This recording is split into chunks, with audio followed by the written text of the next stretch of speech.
Hello.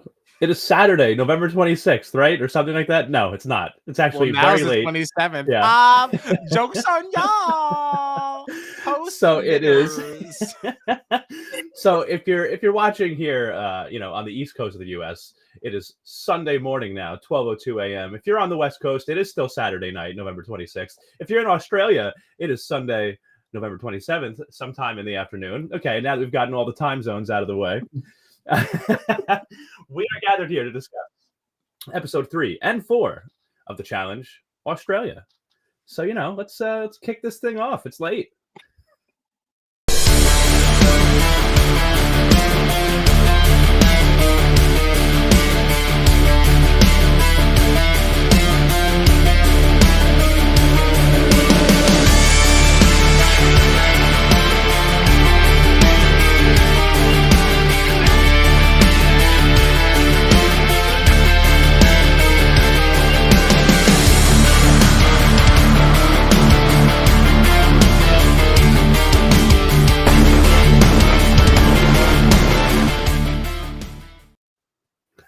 All right.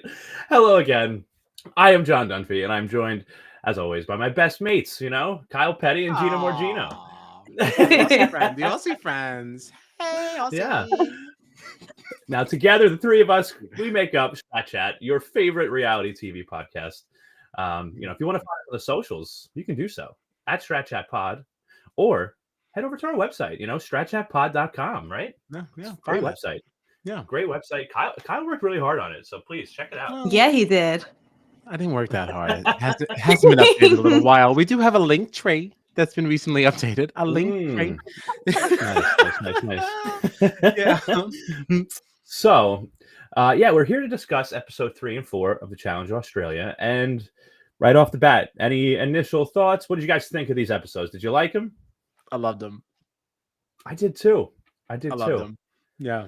I have to tell you though, there are some people who do not. I found this article. I just wanted to briefly bring it up. Yeah, let's. Apparently, Channel 10. Who are the naysayers? Channel 10 in Australia has not been happy with their viewership, and so the Challenge Australia has been bumped from the primetime slot of 7:30 p.m. in Australia to 8:30 p.m. Okay. Really?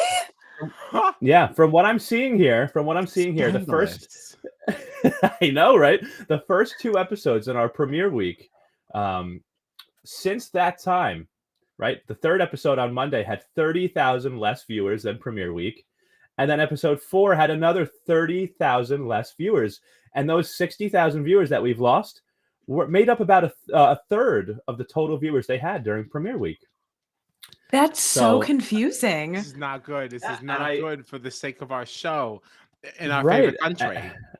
Right. And I wanted to ask you guys, what do you think is the reason? Is it because the challenge is so new and people do not know this in Australia and they just, are having a hard time warming up to it? What do you think is the reason for this? Because we love the challenge. I have no idea. Very big here. Yeah.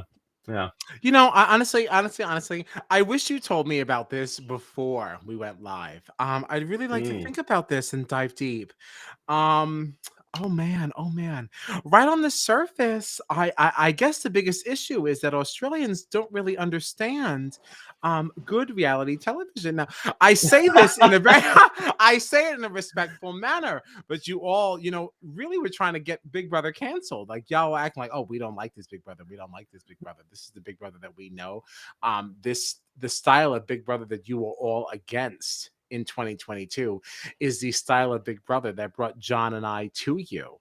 Okay, so I think you're missing the mark a little bit. We have to open our minds. We have to expand. See, what do you mean by that? Like, do you mean that ours is more like cutthroat, or because I haven't seen Australian Big Brother, so I don't know the difference. So here, all right. Well, that's what's interesting. Because even you, as somebody who would be new to Big Brother Australia, still would have a very interesting take on this conversation because we're talking about many different styles of playing Big Brother.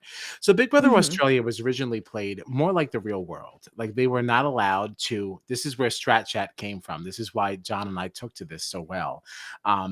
You kind of missed the Strat Chat wave, but that is a very Australian term. Like they were not allowed to chat strat. in the early versions of Big Brother. The public voted, which is how Big Brother is to play internationally, which I know you know. Sure. Yeah. But that's what Australia is used to. They're not used to the social construct of the game. It's all just basically a popularity contest, which sounds fun and interesting in its own way. But this most recent season kind of melded the two. So you had 2 eviction cycles. Like your first eviction cycle was really based on like real old school, like the way that we play.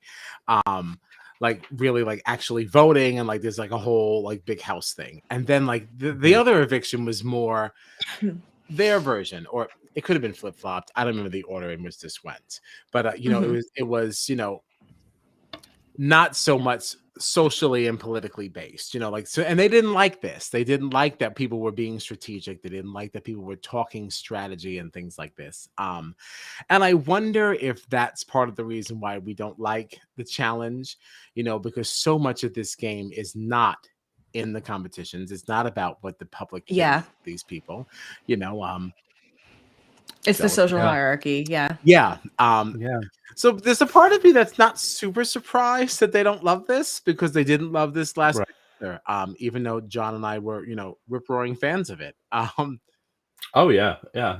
And I feel like, you know, you did have the clear divide in Big Brother Australia in the most recent season of like the rookies, the vets, but I feel like even more so in that game, and I feel like we're going to get into it a lot tonight because the lines are really being drawn. There's a lot more alliance talk, like actual alliance talk in this show. And that I think really does what everything that you're saying, Kyle, goes against what they want. They want to see these people just interacting and getting along and socializing, not so much, you know, teaming up against each other and taking each other out in competitions and eliminations, you know? Well, what I never even saw it, but what came up in multiple conversations, I think that you and I had, even with Tully, and even with, I think it came up in the Gabby conversation. They came up with conversations that people that we met that were, you know, fans of the show. We're always mentioning, like, you know, this scene where they made these tinfoil hats. Do you remember this? And they were having all this fun, like playing with tinfoil and things like that. And I was like, that would not fly in America. Like, we don't care about tinfoil hats. Like that would not be a highlight. That'd be something that'd be on the feeds. The feeders saw it, and only a percentage of them cared. You know, like that's not why we tune in. We don't need to see you all getting along. It's endearing. It's very, very fun. But we are tuned in because we want the drama, and like, we're Americans. Sure. And that's what we like. That's not what Australians like. Australians prefer people getting along and just getting on and having a nice time. So we want to see who's coming after who and all that. Yes, we want to see the drama, the beef. Yeah, we want to see the cutthroat nasties. And that's not how Australians are. They're nice people. They're nicer people than us. So there's a part of me that's not super surprised, I guess. Now that we're talking it out, it's like, okay, yeah, I get why you don't like this. But it's just disappointing to see. Yeah, it's incorrect. Because well, everyone's allowed to have their opinion, right? You're welcome. You're welcome to have your I mean, it's just shocking to me because, like, and this might be a hot take, this is my favorite season that I've watched so far. I'm having a great time watching this challenge. Is that so? Yeah. That's interesting too, because, you know, you've been rather vocal, you know, about your distaste for the challenge. I mean, I wouldn't say distaste. I'm just not as into it as you guys are. Right. And it's been made pretty apparent, you know. Yeah, you are incorrect. Right. That's also incorrect. That's for a separate conversation. But like, I think it's interesting that your first foray into the Australian culture is the version of the challenge you like most. And it is the one that is not being received best from what we now know. I know. That's what I think. So, because tell me what you like about it. It's not that. I think it's not necessarily just like Australia specifically, but like this version of the challenge. Because I felt the same with the challenge US as well. I don't know what it is about the format that feels different, but something about it is more appealing to me. I don't know how to articulate that any better. All right. Well, I'm glad that you brought that up then. So when you say this is your favorite version of it, is it your favorite version like just versus the others, like the main stage versions of the challenge that you've seen? Like as opposed to MTV? Yes. Or do you also prefer Australia over the Challenge USA? What we got over the summer? That I feel like it's too soon for me to make a call. Okay. All right. You know. Yeah. No, I just want to know where when you say this is your favorite, I just want to know where that landed. So this is your Well, I favorite mean, like in this and regards to USA like have been my 2 favorite seasons of the challenge that I have okay. seen thus All far, right. but it's just like this format I prefer to the MTV version. Okay. We love the context. We love the context. Okay. That's All interesting. right. So sorry, Yeah. Aussies. I implore you to take a step back, give it a Yeah. rewatch, and watch a little bit more objectively. Give it another go. I promise it's worth watching. KP Yeah. says so. Yeah. You heard it here first.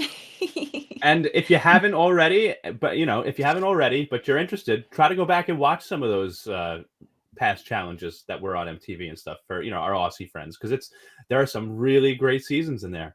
So It's not overwhelming.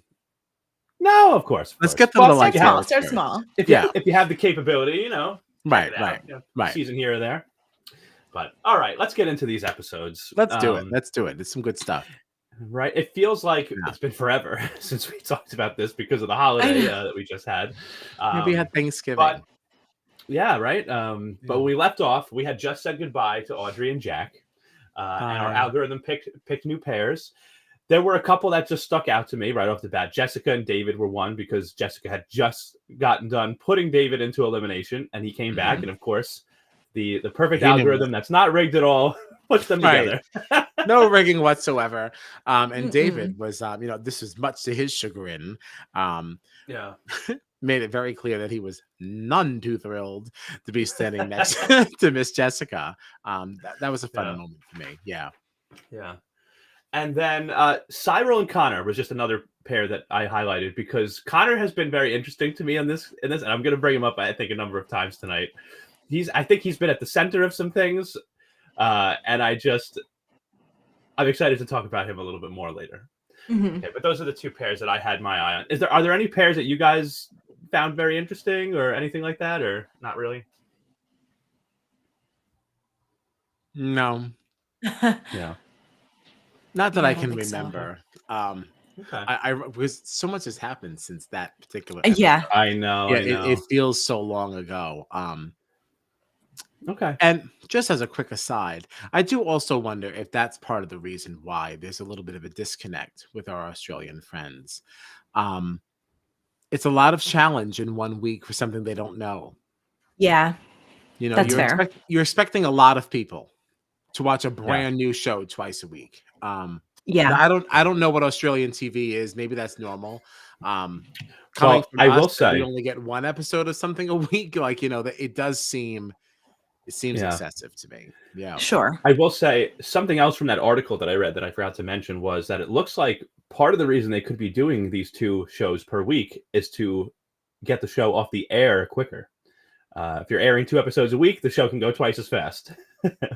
I did think about that, but but I mean, they air so many things so many times a week. Because doesn't Australian Survivor also come on more than once a week? I think so. I can't imagine you want to rush. I mean, also it's not like they just randomly started airing them twice a week. It was always from the premiere week. It was twice a week. So I would be more on board with that if they started airing them more often. But if that was always the original plan. We do have to double check because I was reading. It looks like what they might be doing going forward, starting this coming Monday, is having both episodes airing on Monday. And I checked the Channel 10 TV schedule for this coming week, and it looks like the next 2 episodes will be 8:30 to 9:30 on Monday, and then the next one will be 9:30 to 10:30. So we have to check into that to make sure. Really? Okay, interesting. Yeah. That's not a good sign. I know. But okay, so I just wanted to highlight those two couples, and they will be coming up later on. So let's get into the daily challenge, which was you're gonna break my heart after midnight. Oh, I'm sorry. Dreams not. I know. But we have 2 very fun episodes that we really loved to watch. So let's get into it. So our first daily challenge for tonight is Bolus for Blood. And this is one that we are familiar with, I think, from Challenge USA, right? We saw this one in Challenge USA. All of these, actually. I couldn't remember this one. I believe all of these challenges. This is definitely not the first time I've said bolas for blood. So Really? Okay. yeah. I didn't Wow. remember this one. I didn't remember this at all. But I do So- trust you. I'm usually drunk or high. So I believe you. So in this challenge, players had to run through a mud pit and get to their stations, which had 3 math equations on them. They would then have to go into the mud pit and find a number of balls that would have numbers on them that would answer these mathematical equations. Once you solve all 3 of your equations, you then have to take your bolas that you've created and run back to the other stations that you had that had a series of poles sticking out from the sides. And you had to throw these bolas and get them to land on the poles. And once you got your 3 to land, whoever did it fastest won. Whoever does it the slowest loses and goes straight to elimination. I say it every time, but if you are an audio only person, you are missing so much fun. Gosh, I get so excited when it's time because I always forget. If you ever notice, like he'll start and like I'm already halfway through. I'm like, fuck, I'm forgetting. Well, I always go to watch. I'm literally watching you the entire time explaining it. So I'm glad we get 2 episodes. So sorry. Right. The first thing about this competition that just really made me laugh, as it's like really is not important at all, but it just made me laugh, was Kieran saying that both him and Emily dropped out of school at 16, so they're not good at math. And the very next scene that we see is 82 plus 11, 94. I lost it. I absolutely lost it. It's really crazy how very basic this math is. Like we're not using PEMDAS. Like we're not doing anything like that. Like it's just not going well. Like it's just very entertaining to watch. It's very fun. I also then laughed at Bryony because I love Bryony so much. You can see how much fun they're having. Amazing. Yes. Yeah. Having an absolute blast. And like it's so fun to watch. Yeah. And there was a point where Troy was like, it's so hard to see these numbers on the balls. And then they had to go into their buckets and like clean the balls off with water. And you just see Bryony going, washing their balls, dipping their balls. Again, I lost it. Bryony's great. And it's so good because they know exactly what they're doing, and that adds to the funny. Like it'd be funny enough if you were just doing it and it was like an oopsie, but like it's even better because you know exactly. You could tell in their delivery that they're like, yes, yeah. They always have that smile on. Oh, and their hair always looking fabulous. Yeah, so good, so good. So just. Those are 2 stupid, funny things that I just really enjoyed. I mean, we had a great. I feel like it must have been this episode where they got tackled. Yes, after the challenge. Unacceptable. Unacceptable. Totally disrespectful. No, I was not. You think TJ would ever let that happen? No, TJ would never let that happen, and nor should he, and nor should they have. Completely unacceptable. Bryony looked like they were having a great time. Yeah, I know. And that is the only reason I found it in myself to try to look the other direction. But this really bothered me. Very disrespectful. It was so cute. This is the host. No, it's not. That's not cute. It's cute if you grab, cameraman 3 and you take him. Ha ha ha! Look at Steve go. Not the host. Not the host. Yeah. Sorry. Oh God.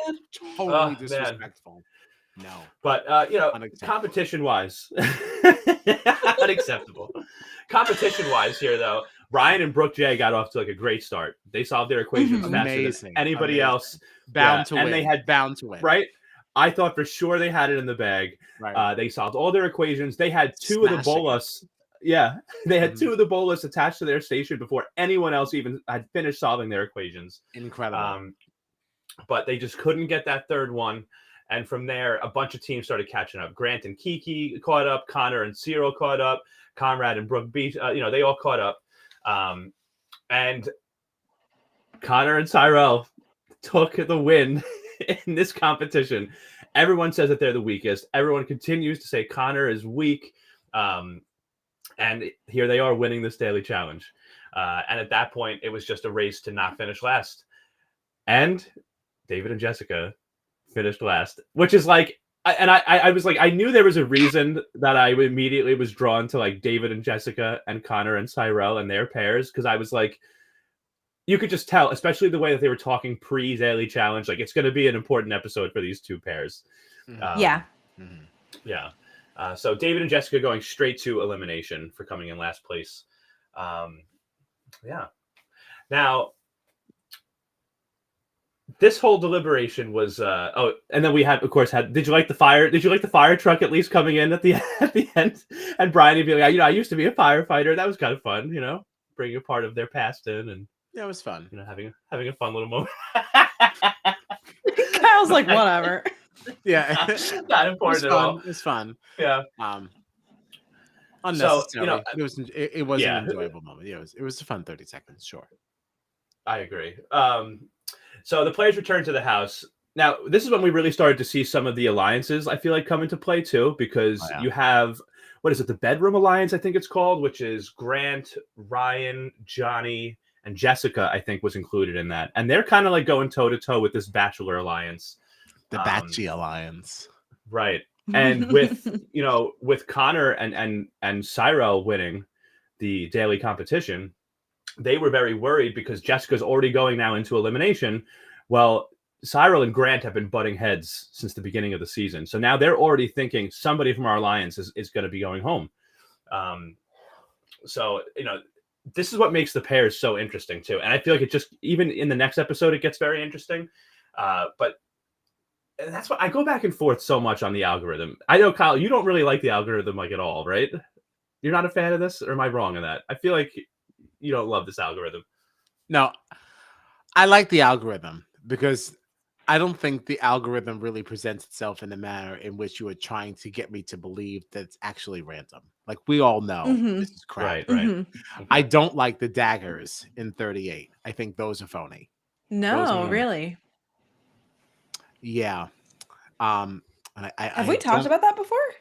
Oh, I've talked about it in the house. I don't like to cast a negative light over one of my favorite shows, but I do feel like the daggers are fake, and I don't like the daggers at all.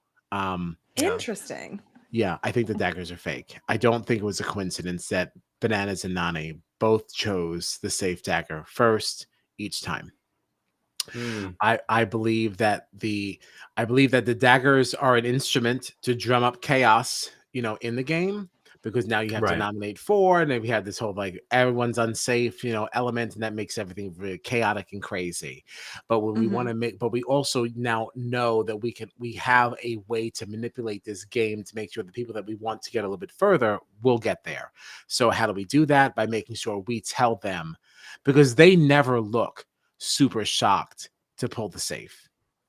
If you ever clock that. Yeah. Nani is mad fucking chill. And as hungry as she is for this win, she would not be that chill pulling the safe dagger first. Fair enough. No way. Yeah.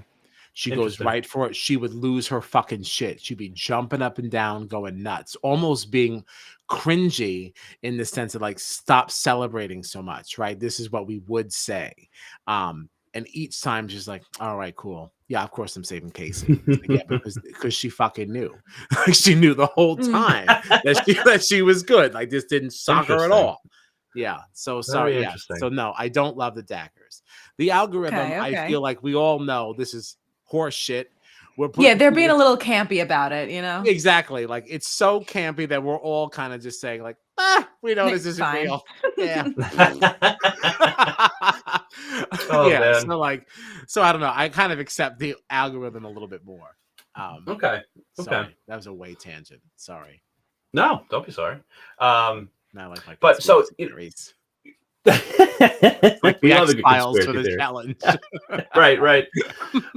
So, but returning to the house, Cyrell tells Emily that she's going to do exactly to Jessica what Jessica, did to them, which is friends versus friends.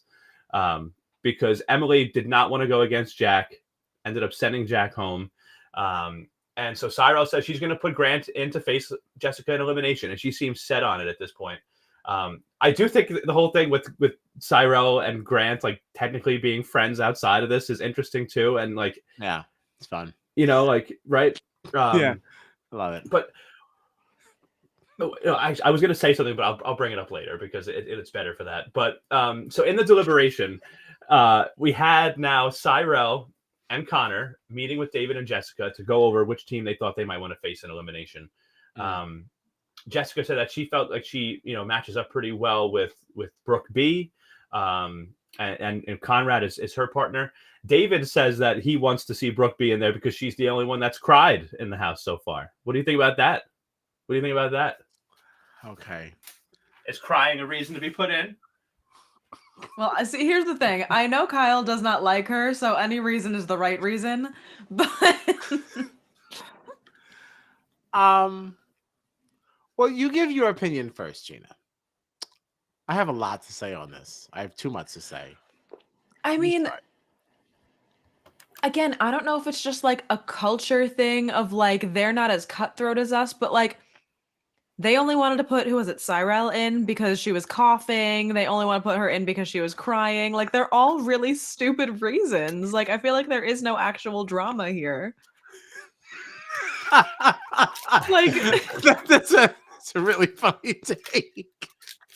Like, okay, yeah, that's fair. It's really like, are they just like grasping at straws of like, oh, she cried, so get rid of her? Funny. That's really funny. Listen, I stood by the coughing decision. Everyone was new. This is the girl who comes in with this whole. She has a reputation of being a rabble rouser, right? A troublemaker. So, get her out of here. She's also coughing. Yuck. We still have a pandemic going on. Yeah, she's got to go. I still think that coughing thing. I just think that that coughing thing rubbed people the wrong way because I think that people thought it was almost like over the top, a fake cough. Like, oh, take pity on me. I'm coughing. Don't put me in. That's like what I thought people didn't like about that. Oh, I thought it was way more random than that. I thought they were all looking around for like, I don't know what we do. What do we do? Who do we go for? And she went, and they're like, let's go for her. that was my take on it. And honestly, I like my version better. I think my version's very funny. It's funnier. Yeah, it really it provides me a lot of chuckles through my day. Like when I think about it randomly, I chuckle out loud. But I will say, so for this, what were we talking about now? Now you lost me. The hell was the real question? The crying. The crying. Going in for crying. Yeah, I have mixed feelings on this. I had actually stood by this decision. I thought it was fine. And then Tommy checked me a little bit. But I don't know. I still stand by liking this. David doesn't really know Brooke B, right? You're looking to save yourself. You're looking to win money. This is a game. I just met you. Why should the crying girl who doesn't really seem like she really wants to play this game get to keep playing longer than me, who actually does want to play this game? I can acknowledge what she was saying and like, I was vulnerable with you. How dare you use that against me? I get it, but I also could not be okay with myself sitting on my couch knowing that like you were having such a hard time playing this game, almost questioning why you're there in the first place when I knew I wanted to be there. And like, you lasted longer than me? That sucks. Like, right. And you don't even know if you want to be there. Like, right. And it's become a very common thing that like everyone in the house seems to feel this way. Like Brooke B herself has said that like she's not really interested in the alliances. She wants to play the challenges and she feels like that's all she should have to do. But the alliances, the social aspect is a big part of the game. And if everybody is saying that it seems like Brooke B doesn't want to be there, if she's continuing now several episodes into the season to not make any connections or be part of any of these groups or alliances, then of course people, I think it goes beyond the crying. The crying is a product of people not getting along with you or whatever. But what are you doing to fix that? Right. Like what's so interesting about this too, though, is that this does go back to the prior conversation. And it's like, this is what Australians do not like this. this isn't why they're here. They are here to compete in the physical way. You know, they want to do the competitions and they want to like play that kind of a game. And that's just not how the challenge is played. So I wonder if that's part of the issue here too. Maybe that's not exactly the game she signed up for or thought she signed up for anyway. Yeah. It's interesting. You know, it's just, but it gets to a point, I feel like, where it's like, all right, it's fun to watch. It's interesting, but I feel like for Brooke, you know, for Brooke B, like it's going to get to a point where like you're going to have to adjust your game then. Because even as the episode progressed, we went into club night. She's still complaining and saying how people don't know the real her, and they keep saying that she doesn't want to make any connections. She doesn't want to be there. It's like, well, you know, you're the one that's saying you just want to do challenges, and there are alliances forming all around you. So either change your game or tell them to throw you an elimination and send yourself home. Like, I don't know what to tell you. Right. Yeah. This is what it is, babe. Right. Yeah. Right. But yeah, I don't know. So, but we move now into kind of the second half of the episode. Club night has ended. Connor and Cyrell, and I feel like this is another name that like I really want to get right, but I'm hearing it different ways. Cyrell and Cyrell. Is it Cyrell? Is it Cyrell? I think I hear Cyrell more often than not. Yeah, I think I hear Cyrell more often than that as well. But Cyrell is definitely the Australian Horatio. For sure. Yeah. Like for sure. Now, if you remember, we had a very controversial flip in Big Brother Australia when Laura flipped a pillow to decide things. And we find out here that Connor and Cyrell were having such a hard time choosing who to send into elimination against David and Jessica that Cyrell suggested flipping a coin to make the decision. Connor felt that this was so disrespectful to the game that he just decided, all right, I'll just vote how you want to vote, because we cannot put these people's fate in the hands of a coin flip. So we get to elimination, and it ends up being Grant and Kiki to face David and Jessica in an elimination, which means that this bedroom alliance is losing somebody no matter what. No matter what. It's either Jessica or Grant. Yeah.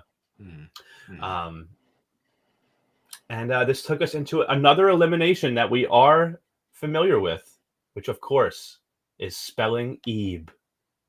Spelling Ebe. Now, see, my favorite competitions are always the ones that, like, even with Big Brother, are the ones that you can like play along to. I had a great time. It's a fun one. Fun one. I like spelling Ebe. Yeah. So basically, Bryony told us here that the competition would involve transferring tires from these 3 large poles that they were on, and then you had to carry them across to a platform, and you had to stack them up.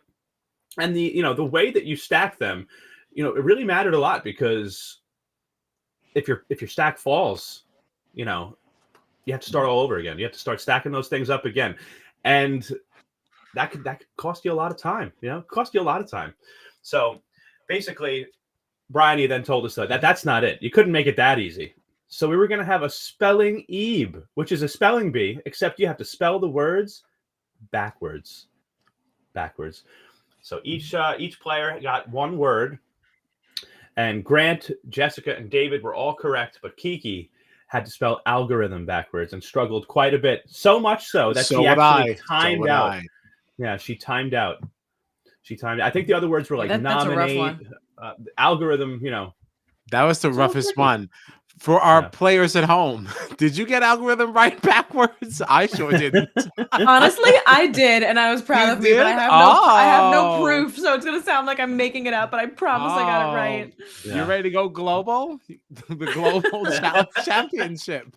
I think spelling is spelling Ebe. I think spelling is the only thing that I can ever contribute to a challenge. I cannot do anything else that they do on this show, but I can spell algorithm. I most certainly could not. I would have definitely gotten the extra tires on this one. Yeah.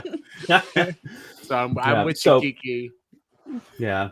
Sorry, Kiki. You tried hard, But because Kiki could not get the word spelled backwards correctly, her and Grant now had to haul an additional 6 tires to their platform. 6 tires more than David and Jessica would have to. But I have to tell you, what Kiki lacked in her backward spelling, she made up for in the work that she did hauling those tires to the platform. Yes, you did. What Yeah. Kiki yeah.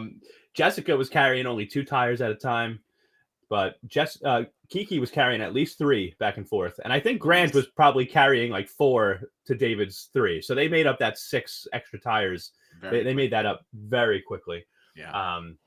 It was a complete also, non-issue. Yeah. And we found out also that Grant, just had a better, he had a better strategy with the way that they were stacking the tires. Yeah. Because what did he say? He's an architect or something. He's something where he has to do some sort of building. Yep. So they had a very different stacking strategy than David and Jessica did, which I don't think David and Jessica would have won anyway. But their stack of tires did fall at one point, which set them back even more. And that really cemented it. They really cemented it. Oh yeah. If Grant you thought they had won. a shot, it was over. For sure.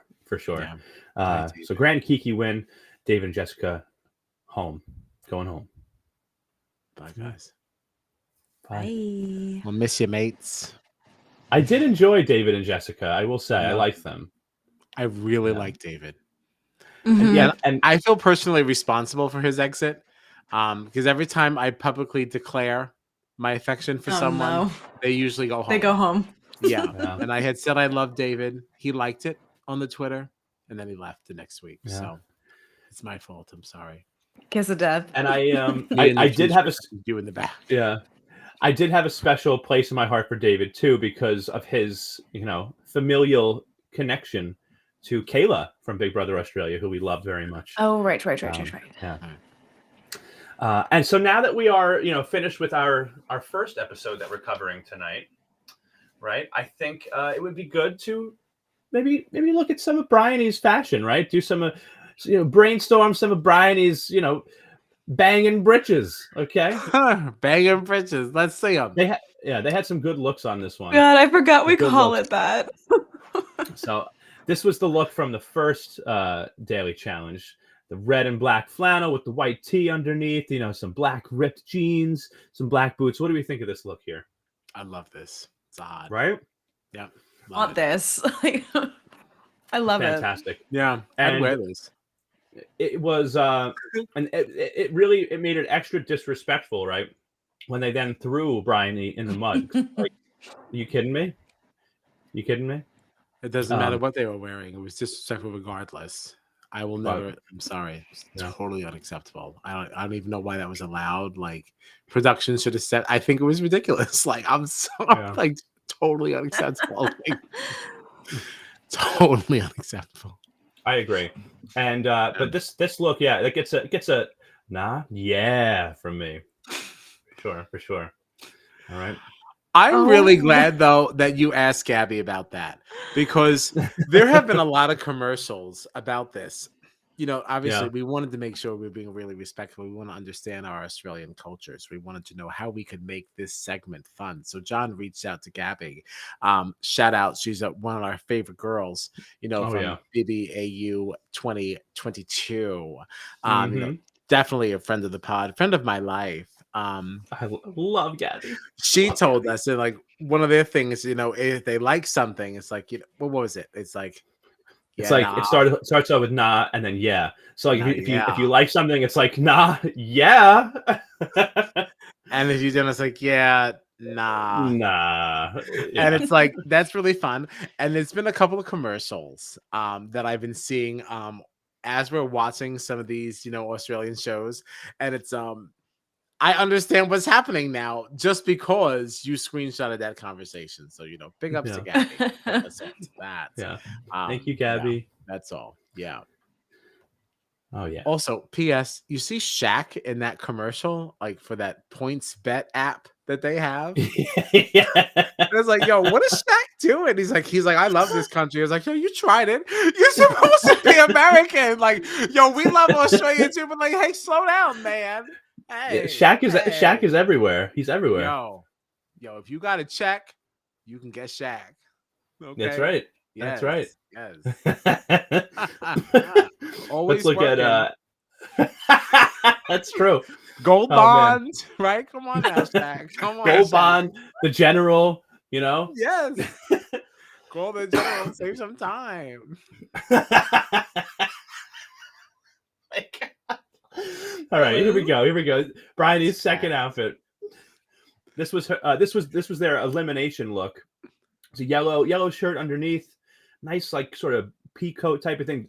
I think they were actually wearing like black leather pants with this too, and some black boots. What do you think of this? Yeah, I like the coat. It's tepid. It looks like it's a little nippy out. That's all. This looks like a chilly day, a chilly rainy day. Okay. Hey, Matt. Thank you for stepping away from Pokemon to hang out with us for a little bit. Thank you.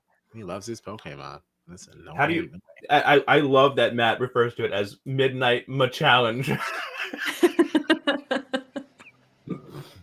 Love it. It's really great. Oh, we did. We had a great Thanksgiving. We did. Thank you, Matt. You too. Thanks. We hope you had a good one too. I'm sure we'll talk real life things at the end. We'll get to real life. Yeah. So now here's Bryony's second daily challenge outfit. I have two pictures for this actually, because we have this nice, black jacket here, pretty cool looking T-shirt, underneath there, and then this other look I had because you had to get. Oh, hold on one sec. Hold on. I had to get the shoes in there. Let me get the sticker at the bottom. So much clicking and there's no change. I'm sorry. Here. There's the shoes. There's the shoes. Yeah. I'm glad you showed us the shoes because otherwise I was going to give it a who cares. Right. But no, because the shoes do light it up. It's a hot. Right. Right. It's a hot. Like the total outfit here, the total package, I think is very nice. Very nice. What do you think, Gina? I love it. I love a good bomber jacket. I think it's cute. I like it. Yeah. I definitely give it a nah. Yeah. I'm so stupid. No, all right. Last. I forget. That's. And last outfit here. Last outfit from our second elimination that we'll be talking about tonight. What do you think of this? I think the hair is on point. Jacket's nice. This one's not my favorite. I like the outfit. I don't like the hair. I have to say. I'm not in love with this look. Yeah, I prefer the higher hair. Okay. And because the hair is not high is why I would give it a not. But are we here for the fashion or are we here for the overall look? This is where the question really comes in to what this segment is going to be. Because based on the fashion, it's a hot. But if the hair is part of the equation, it's straight to a not. Ooh. Oh man. Yeah, I'm sorry. Flat hair is not going to do it in my house. So that feels kind of like you're giving this like a nah. Yeah, nah. Yeah, nah, man, nah, son. nah. Oh, I like high hair. Okay. High hair. We'll have to let Brian know. Yes. High hair, please.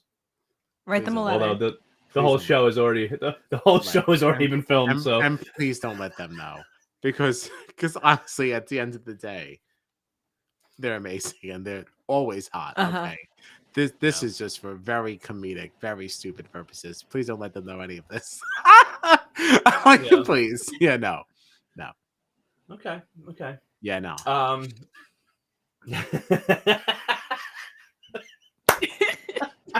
Okay. All right.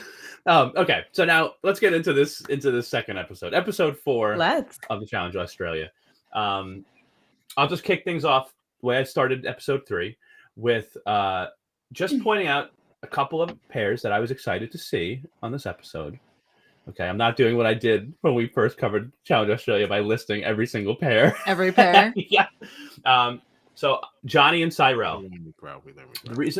The reason that this one stuck out to me, Johnny and Cyrell, was because Cyrell had just sent Grant into elimination, and Grant said that he was going to come for Cyrell.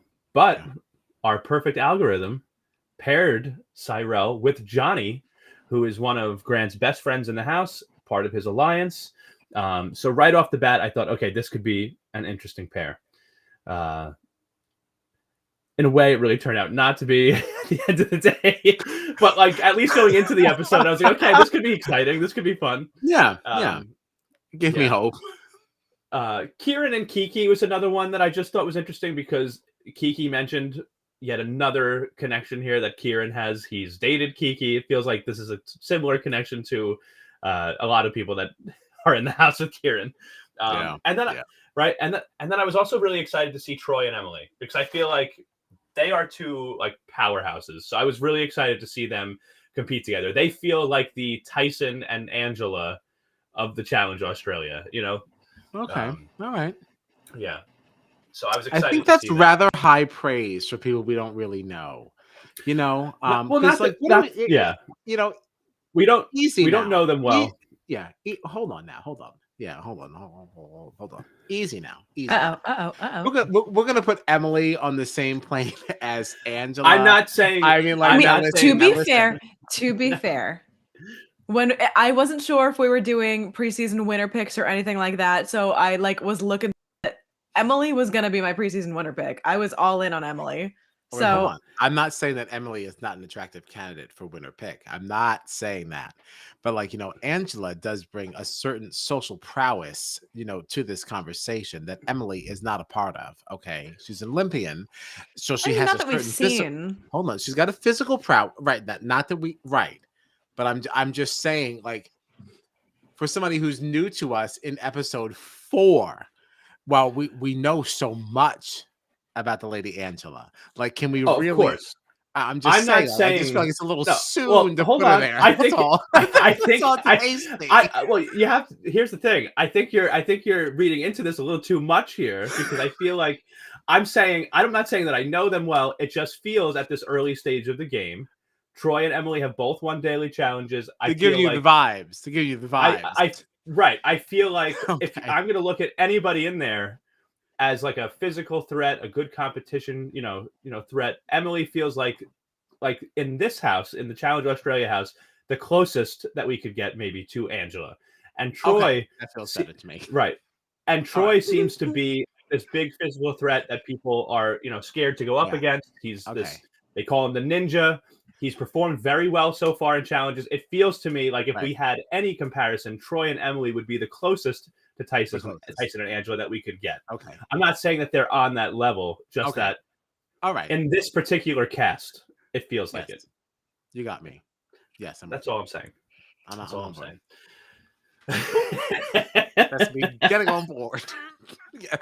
Okay. Yeah, I'm back. I just, I really did, before we knew the algorithm was a thing, I definitely thought that Tyson and Angela were going to be king and queen of Challenge USA. Sure. That's how I saw that going. I'm not getting that from Troy and Emily.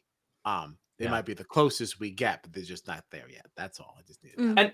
And to be honest, I don't really think of it anything outside of the physical threat itself, because you're right. Angela, I think, plays a better social game. I think that Tyson too plays a better social game than either of them. I mean, we see Troy; he's really in the middle. He's not in any big alliances. I don't even want to go that far yet because I don't know them, and that's what's interesting. Because Troy is definitely nobody to look askance at. If he was Australian Ninja Warrior, he's clearly is somebody. Multiple times, yeah. Yeah, exactly. This is nobody that, this is no small potatoes, okay? This is a full-on tray.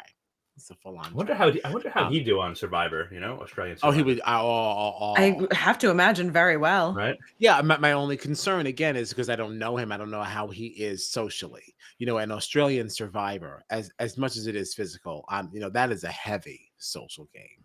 I will say, I mean, he hasn't had his name in anybody's mouths yet, really. He hasn't. He hasn't. Says something very early, but he excites me. He excites me greatly.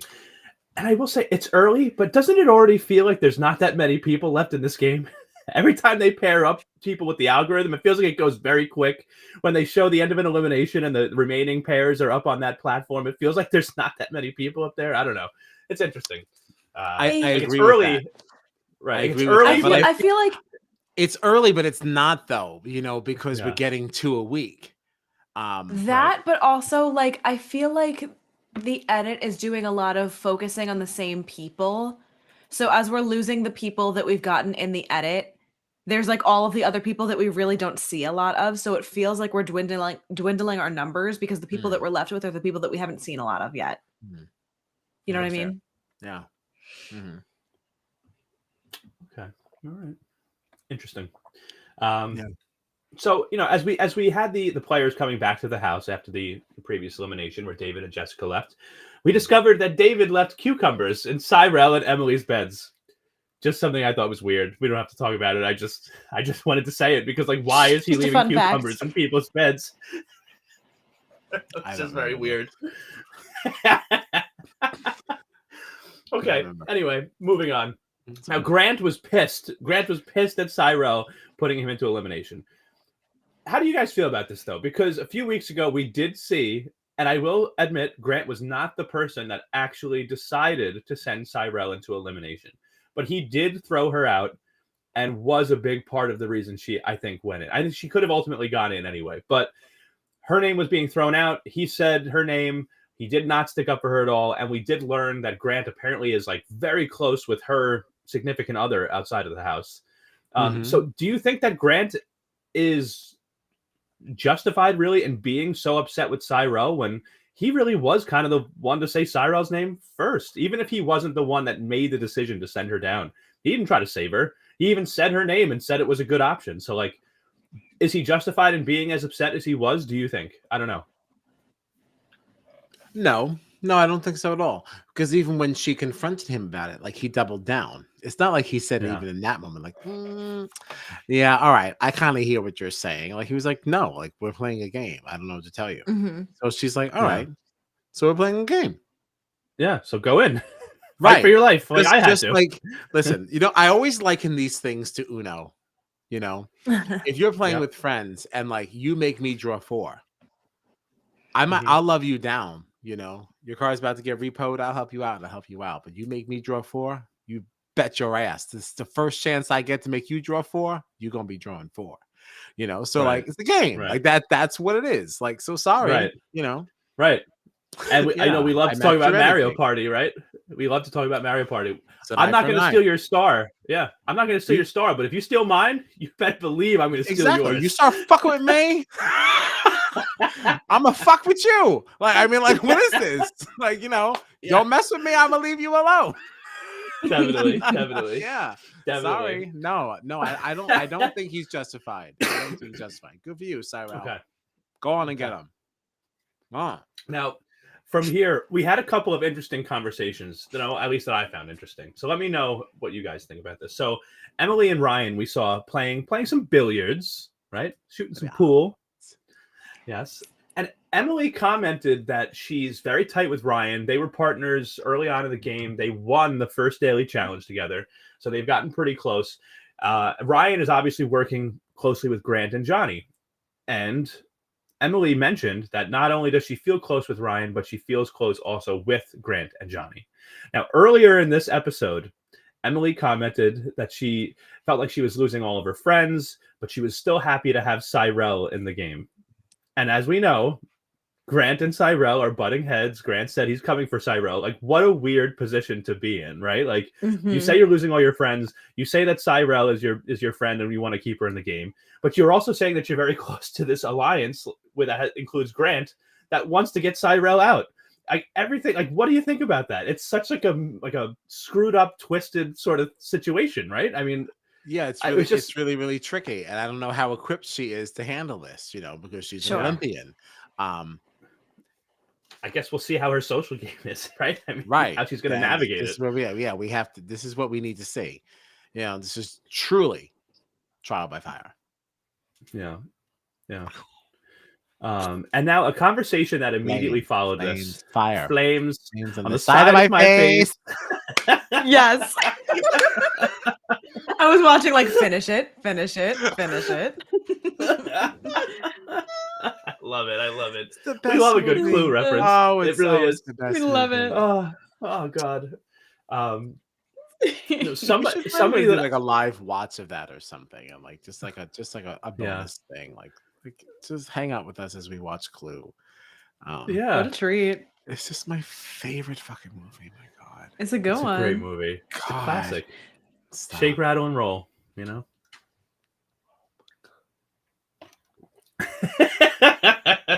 Rattle and roll. Oh man, I love that fucking movie. Now, somebody that I want to learn more about and see more of is Marley. What do you guys feel about Marley so far? He had an interesting conversation with Troy here. I think that Marley is somebody that could be a pretty good like physical threat. He seems to be staying very under the radar, and I feel like we have not seen very much of him so far. But him and Troy had a conversation here talking about the different alliances in the game. Sort of this bedroom crew, which is Ryan, Johnny, and Grant. And then we hear from Brooke J later on that apparently Sugar and Emily are sort of on the periphery of this.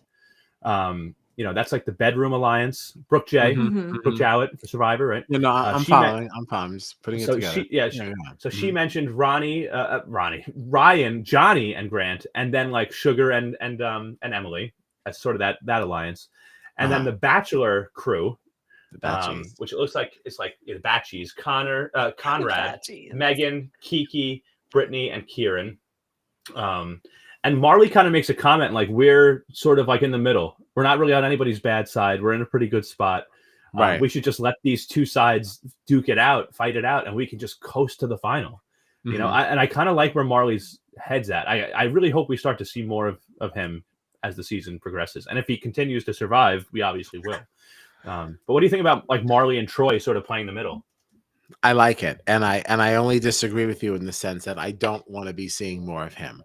I feel like he's playing a Big Brother-y game, and he's just coasting right down the middle where he should. And if we see more of him, it means that he's starting to get into some warmer waters. Right. And I would like to see him not at all. Because I just feel like he's good because I like his reality TV show lineage. You know, we know that he won Big Brother Australia. Just knowing that, even though he's not, I don't believe he's on my draft team, but he's my automatic route to win. Because that is part of our lineage. You know, we are we love Big Brother. That's our heritage. So of course we want good things for Mr. Marley. Who is on your draft team actually? Oh, he is. Oh, well, thank goodness. Thank goodness. Yeah. It's a win for me. It's a win for me. So like, let's go Marley. But like, honestly, we want good things for it. I don't want to see more. I think it's an awesome place for him to be. Yeah. No, I agree with you. I don't really want to see more of him getting involved in drama, but I wouldn't mind. I know what you want. I want to see more of his moves. I want to see how he plays the game. Right. I'd like to see a couple more confessionals from him, maybe just kind of giving us an update about how he feels about his game and where he stands. Yeah, let's see it in a few weeks. Let's see it in a few weeks. I don't need we'll get to see more later. I don't want to see more now. Right. I don't need to see him getting involved in any shouting matches. I don't need to see people throwing his name out. But if they want to give us 1 or 2 extra confessionals of him each episode, I wouldn't mind that. I really have started to like Marley a lot. So Also, P.S. Anybody who is just joining us, the reason why I did not know that Marley was on my draft team is that our draft teams were decided by Instagram columns. All right. So when the cast was announced, we just took a screenshot of the Challenge AU Instagram and we said, okay, pick a row. Those are your people. right. You know, and everyone was new to us. So like, you know, I am keeping the record of who is eliminated, who is winning, whose draft team is doing how. I got you. I just don't want anybody to think that like, oh, all of a sudden, like, we got a list, man. We'll have to I don't want to talk about, but I have good reason. We'll have to do we'll have to do a recap of the list and where we all stand at the end of the pod tonight. So absolutely.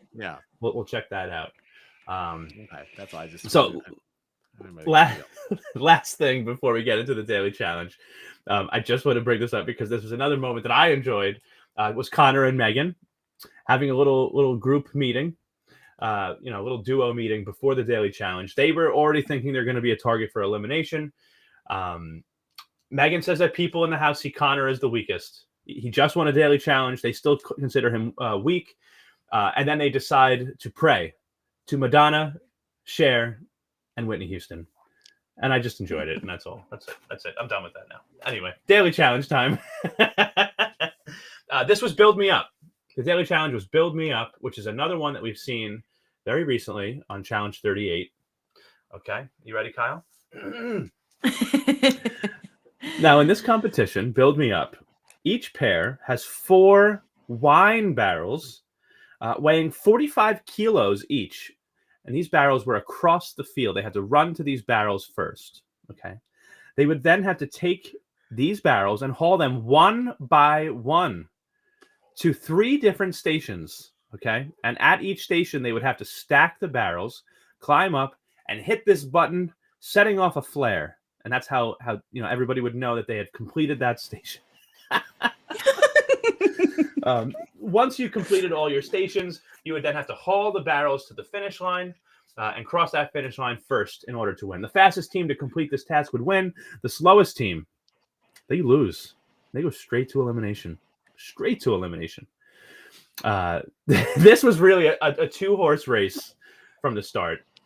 Emily and Troy, great performance. They were crushing this challenge. Conrad and Sugar were very close behind, but also doing a very, very good job. And Emily and Troy won this game. And this is where I really started to feel the comparison between Emily and Troy and like a Tyson and Angela, because at this point, right, 4 challenges in, Troy has won one by himself. Emily's won one. She's won one by herself. And now this one, they both won together. So in 3 of the 4 challenges, at least one of Emily and Troy have won. Yeah. And this one they won together. So I feels like, they're on that winner's podium 3 out of 4 times here. So like they're really doing a great job. And I know I gave you a hard time about that before, but I will also add that it was in this moment that I will say that I do agree with you. I did have that thought, and also made me realize, what's missing from the Challenge Australia is the bank accounts. Yeah, no money. Money. That is what forgot about that. Yeah, because I said, I was like, he must have as much money as Tyson would have had at this point. And I was like, oh, wait a minute. And I was like, that's actually really interesting, because I was under the impression that they were all going to be. I was under the impression they'd all be formatted the same. I wonder if because I don't know when this was filmed in comparison to when US was filmed, and I know that there was the whole quitting aspect and that whole money fiasco of who's getting how much when they get to the end, and if they just nixed it. I never thought about that. Well, there's a couple of things, I wondered about this because there was a point, it might have been after the very first episode where, and I had thought about this. I noticed that they weren't doing the bank accounts, but there was a point where Bryony had said something like, "Oh, we're adding a game-changing twist," and I was like, maybe they're just adding it later. I don't know. Who knows? But obviously, we're 4 episodes in; they still haven't added it, so I don't think it's happening. Right. And I wonder if that has to do with the lower monetary prize. This is only $200,000. If you start splitting up money here, that $200,000, if everybody in the finals got $5,000, that takes what, $50,000 away from a $200,000 prize potentially, because if everybody finishes the final in this one, I don't know. That could also be, because I did hear that in Australia, you're not allowed to win more than a certain amount. You're not, it's like a law. And that's why their prize amounts for the same shows that we see are so much lower. So I don't know. I don't know the truth. I just read it. Yeah. I don't know. Don't snopes me.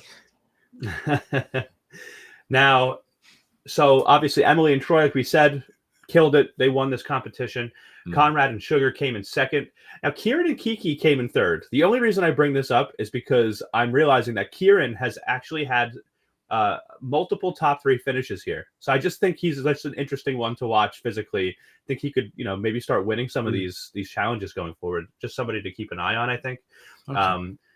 And also, I thought they were an interesting pair to watch because while in some of these groups you have, a bedroom alliance person teamed up with a Batchy alliance person, right? So it kind of, it makes it difficult to decide, like, do we want to put these people in? We could be putting one of our own people at risk.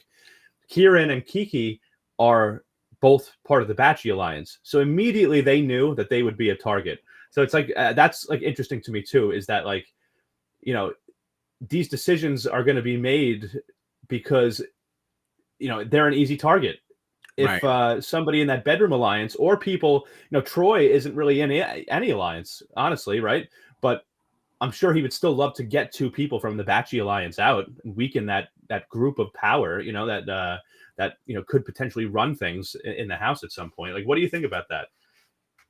Any opinions on that?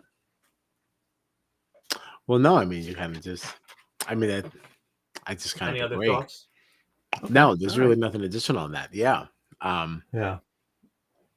It's just an interesting thing to see play out as we go forward. Right. Yeah, for sure. And so, yeah, of course, Emily and Troy win, and Cyrell and Johnny come in last place. So Grant doesn't have to worry about trying to send his buddy in.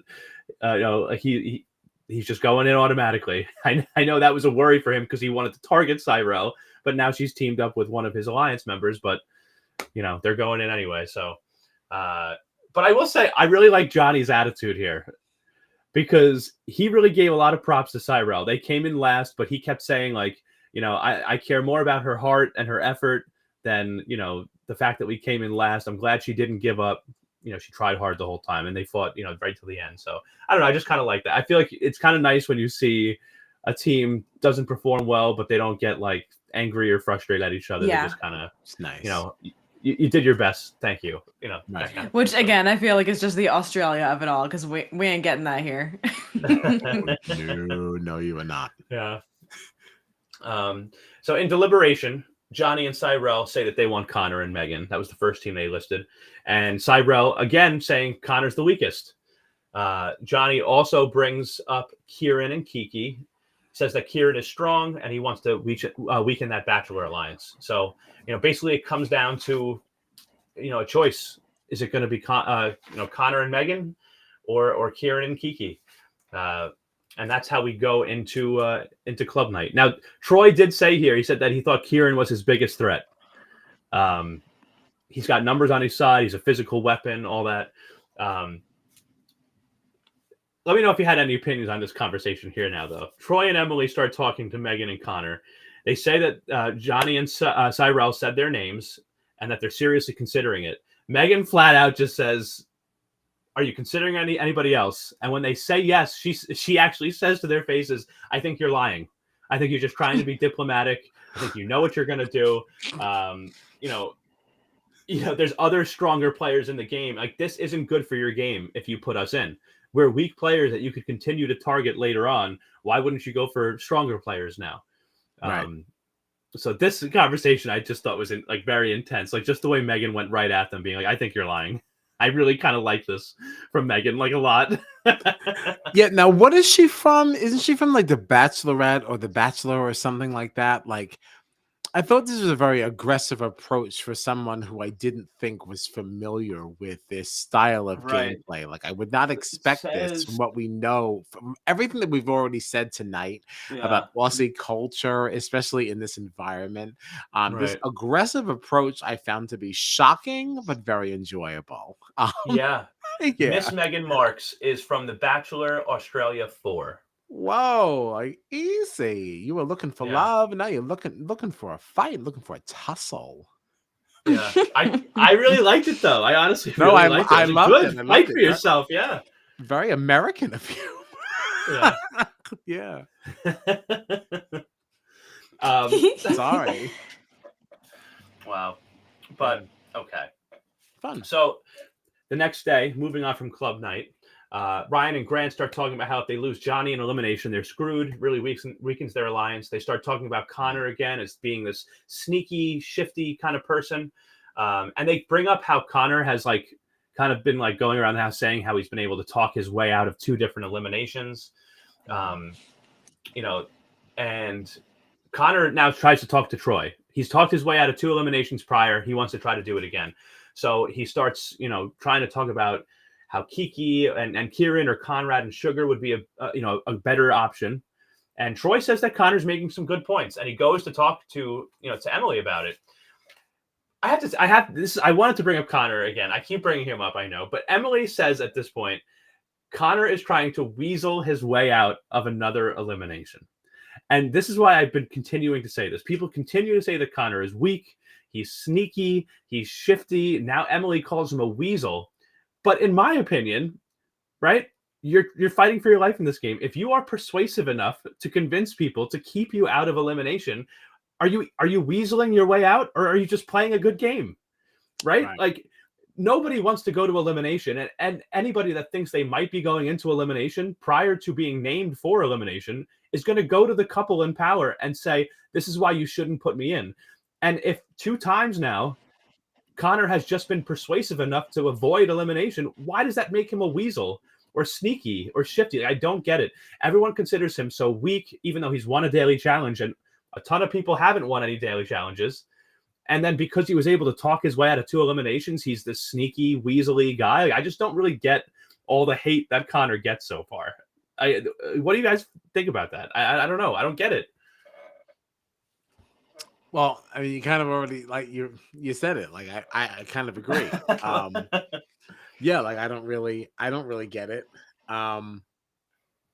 I don't think he's weaseling, but again, like I don't think that they're used to people playing this way. I was gonna say, I think it just goes back to what Kyle was saying before about like them not responding to this particular season of Australian Big Brother, and like them not really being down for the manipulation piece to like the reality TV that we're so used to.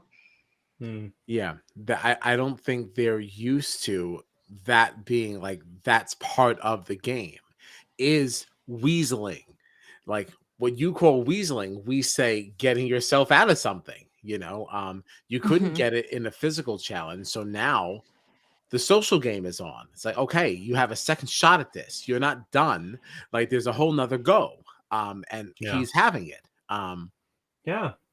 I mean, it's funny. Like, it's not like he's like using some kind of secret power, or like, he's just having conversations with people, and then those people that have the power are choosing not to put him in. So like, yeah, like, talk to the people that didn't put him in if you have such a problem with it. Like, whatever. But at the end of the day, Connor and Megan were still chosen to go into elimination by Troy and Emily anyway. It was time. So yeah, he didn't get to weasel his way out of this one. Weasel his way out. But so it would be Connor and Megan versus Johnny and Cyrell for an elimination. And I really enjoyed this one. It was one that we've seen once again that we've seen before, a dark turn. Yeah, I thought this was very fun. So in this elimination, you ready, Kyle? Partners would be joined at the hip.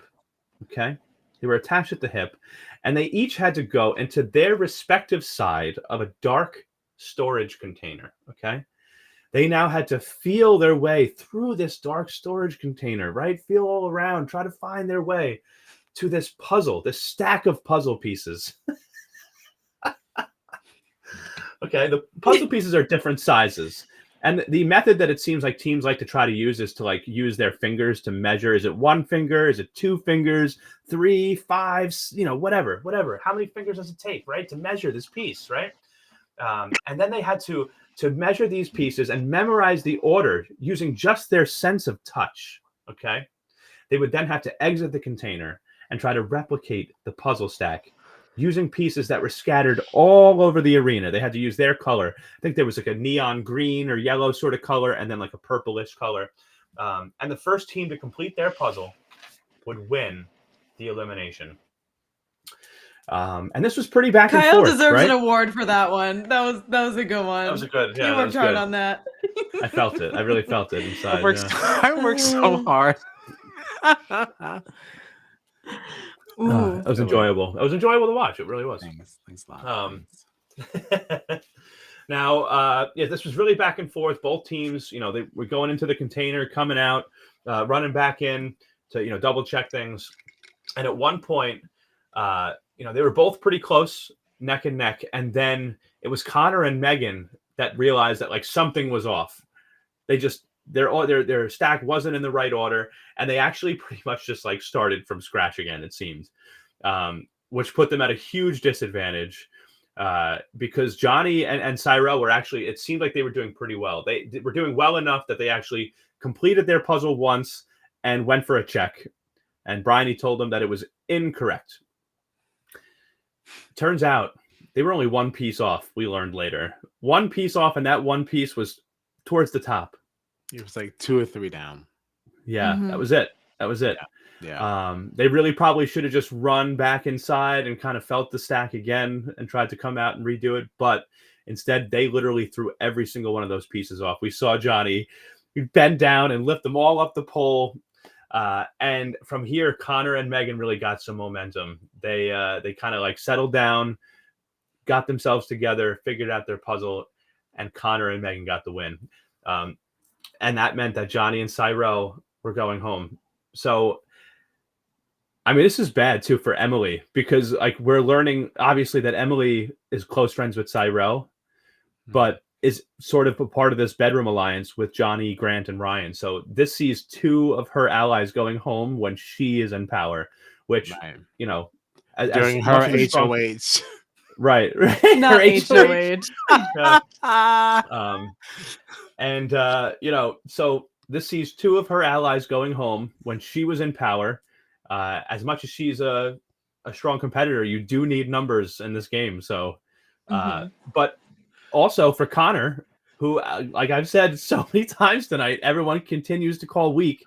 He has now won a daily challenge and an elimination. So, like, when are people going to start saying that he's not the weakest person in the house? Like, at some point, he's won more challenges than most people in there. So, how could he possibly continue to be looked at as the weakest? Which could be in his favor or not be in his favor, because he's already been a target. Now you're telling me you're also a threat. Now you're even more of a target, maybe. You know, I don't know, but he has no choice but to keep winning because people are going to continue to throw him in. So,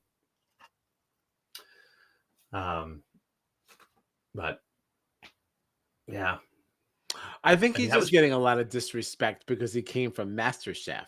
So people just think, oh, well, what do you know? Sure. Yeah. You know, and he's also in this game alone where other people are coming from things that, you know, even though Marley is in the game alone, like I don't think there's any other Big Brother players in there. But I feel like even if you're from Big Brother, I feel like you could still shack up a little bit with Survivor people, even though you're not from the same thing. Like, yeah. And there's a little bit of a respect there. Like, yeah, the Bachelor people kind of get to be together. The Married at First Sight people, I feel like, would kind of flock to the Batchies just because they were on like a dating style thing together. This MasterChef person really has no one to like latch on to. And that's not coming from anything that's like anything else. It's not like you've got somebody from like Cutthroat Kitchen there or something. Like, I mean, he's got nobody like him there. So like he's really on such an island. So I kind of do feel bad for Connor in that manner. Yeah. I feel like he was always gonna kind of be traveling uphill in this game. Yeah. Okay. Yeah, no, that makes sense. You know, he's definitely been an interesting person in this game for me. I'm like kind of excited to see how I love how he's playing. I think he's doing great. I agree. I like Connor. I agree. And now in the next on, you know, there's some interesting things. It looks like we're getting a competition that we literally just saw in Challenge 38, but with a little bit of a different name. In this one, it looks like it's called Buddy Blinders, which is this like one duo. One person in the duo has to step on this little sort of platform that opens the blinds to a puzzle, and their partner has to then call out the colors and all that stuff. I think it was called Peaky Blinders, though, on Challenge 38. Okay, which is obviously similar to the name of the show that's very popular. And then also something that I just thought was interesting on the next on was it looks like there's some fireworks here involving Brittany and Emily. They were outside. Everybody was kind of hanging out drinking, and it looks like Brittany and Emily were sort of like yelling at it. Got into a little bit of a yelling match. And it looked like Emily got up and just kind of went like, fuck off, and like started walking away. And Brittany being like, it's not about you, or something like that. I don't remember exactly what she said, but it looks like they're going to sort of get into it coming up on the next episode or two. So those were the two things that I noted for, that I'm looking forward to on the next episode. So, but that's all I have for those two episodes. Interesting. I didn't see it. Yeah. That's all I have for episode 3 and 4. I am interested in checking in now though on what we've got going on, because we have now lost 4 additional people. So where do we stand with everybody's draft teams here? So as we know, audience pick is long gone. We lost her. Yeah, she is no longer. Australia doesn't get a pick. Sorry. So far on my draft team, I have lost 1 and I have 7 daily challenge wins.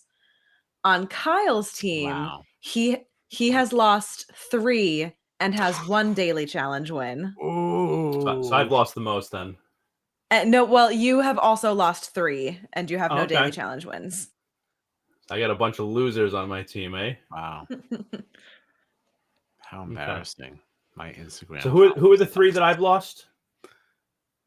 Susan, Jack, and David.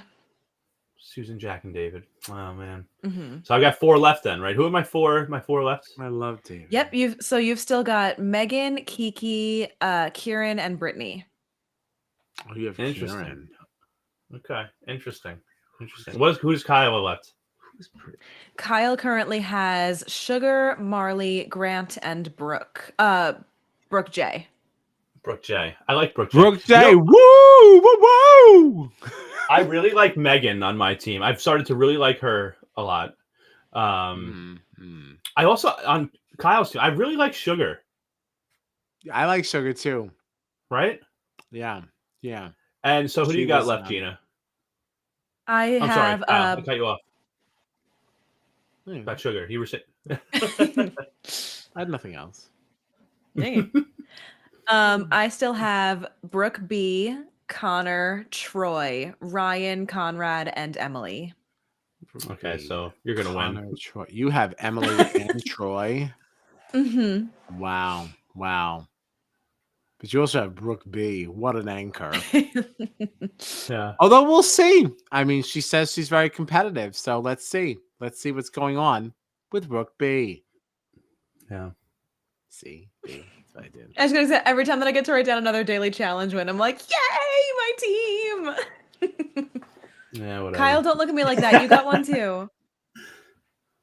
1 in 4 episodes. What a disgrace.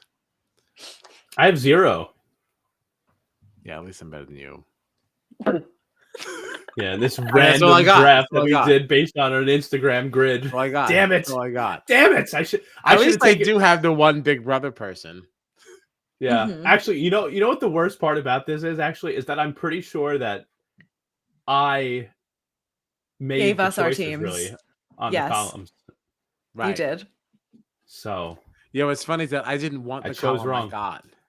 I didn't want this column.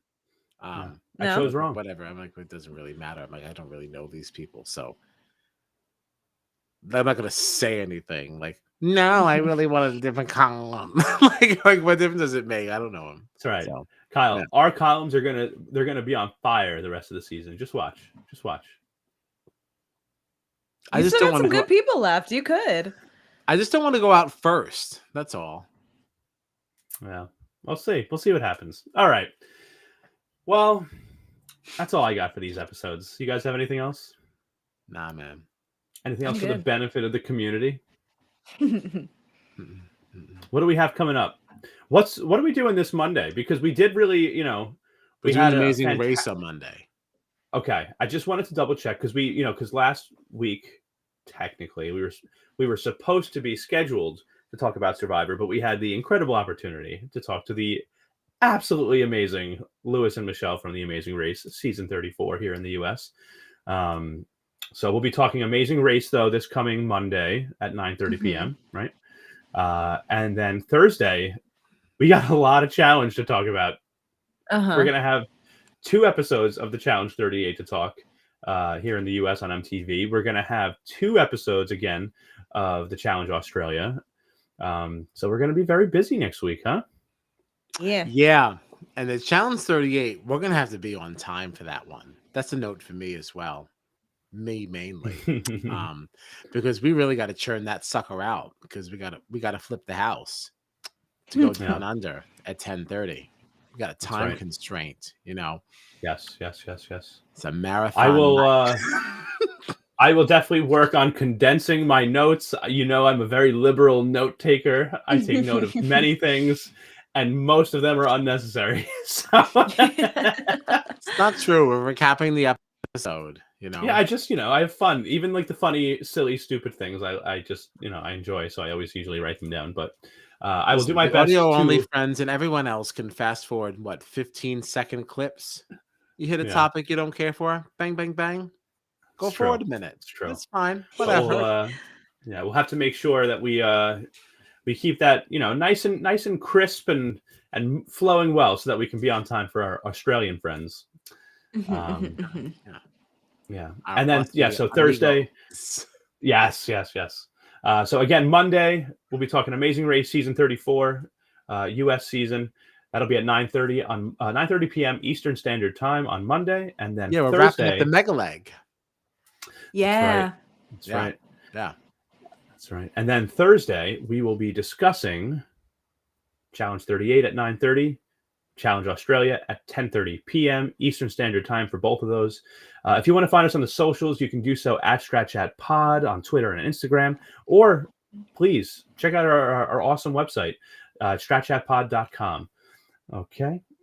And I think that's it. Anybody got any last thoughts? Anything before I end this and wrap this up? No. I got nothing. I'm very sleepy. I'm very sleepy still. Love you guys so much. Again, so much fun as always. Anybody that has tuned in to watch or listen, thank you so much. We will be back with you soon. Have a great night. So long.